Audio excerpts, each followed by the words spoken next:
Hello, good afternoon, good morning, good evening.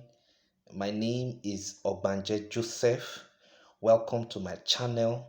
Please endeavor to hit the subscribe button and subscribe to my YouTube channel. As you do that, you continue to get more insightful videos from here. So today we are going to be looking at ways to write, you know, a befitting background to the study in a research work. How to write a befitting or a convincing background to the study in a research work.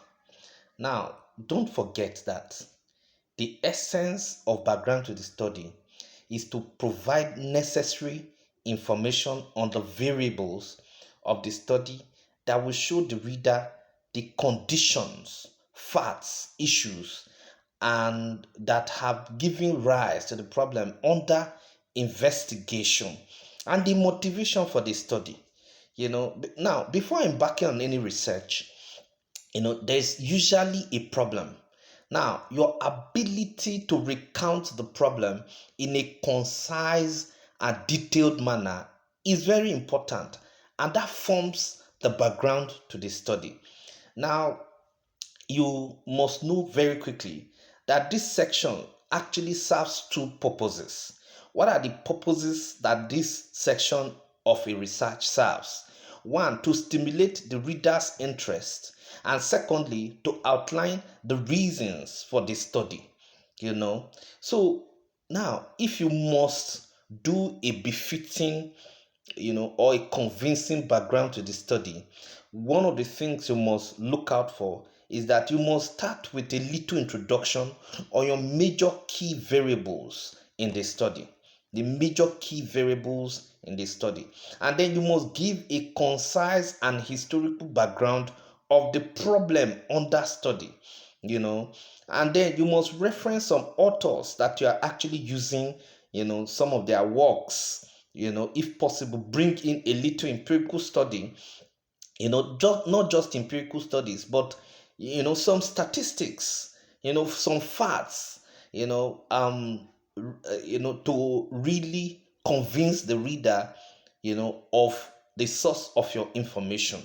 Now, you know now you have to reference, like I said, reference the authors, and in doing that, you have to center around an identified problems for the study, in the background to the study. Now, don't also forget to also take a little time to write on the background of the organization or area of study that you are working on. Another thing that you must know very quickly is that you do not have to make too much long sentences, and you don't have to make it too long. Ideally, a standard background to the study should not exceed 2.5 pages. So it should be between 1.5 to 2.5 pages. Okay, so those are the things. For example, if you are writing something on the effect of ASU strike, on academic performance of undergraduates in Nigerian university, you have to start, you should be able to actually recount various ASU strike actions, that have occurred in Nigeria, and the implications on students' academic performances, thereafter. So for the introductory part, you can start by defining strike, by one or two authors. After introducing the subject matter on the variables, that is the keywords, you have to start by recounting the background of the problem under study. So those are the things. You have to look at the historical background, historicity of ASU strike. When was the first strike ever? When was the first strike ever? In Nigeria. Okay, so if you are writing about ASU strike, in Nigeria, you have to talk about the first recorded ASU strike. When was it?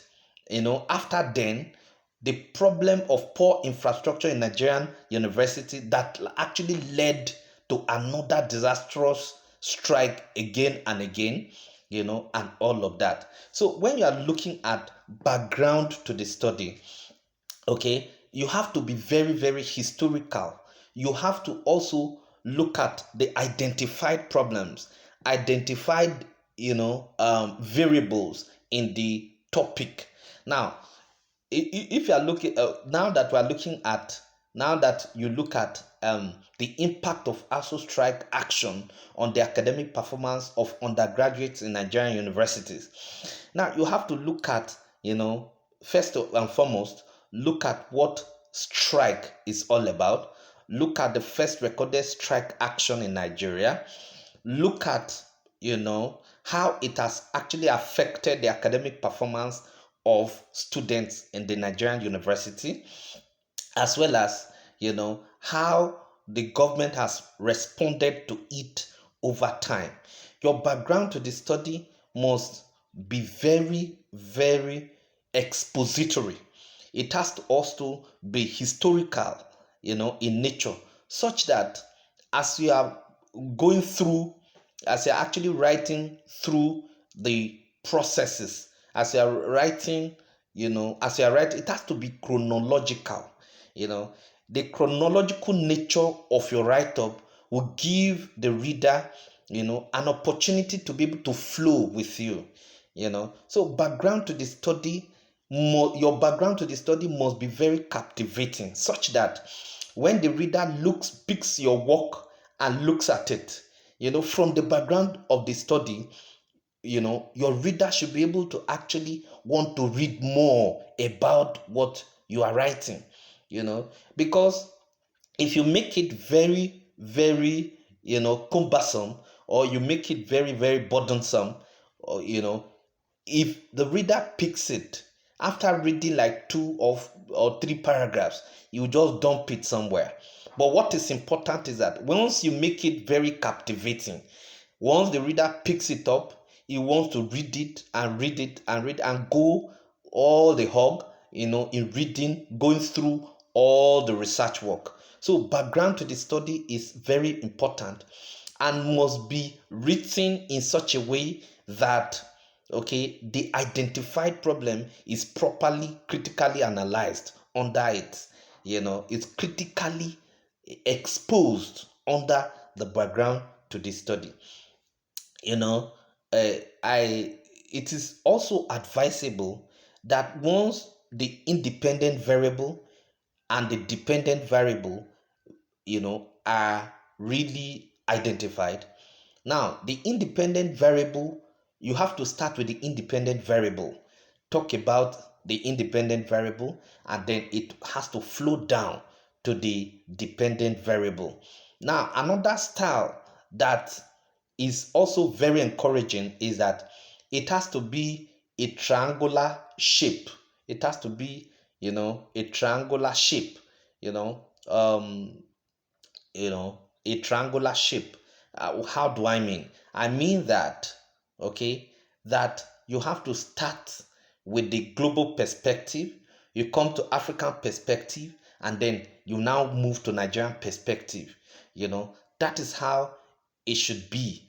The world view, the African view, and then the Nigerian view, and then you drum it down to the particular institution that you are researching on. So, background to the study is one aspect of research that a lot of people actually do not find it easy to write it, to write in a very concise form. But it has to be concise, it has to be straight to the point, and it has to be between 1.5 page to 2.5 pages.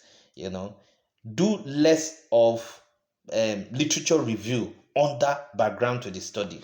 The background to the study doesn't have to do with literature review, but you can quote one or two scholars under the background to the study. But that doesn't mean that you have to go, full hog, doing a full blown literature review under the background to the study. So background to the study is actually very, very important.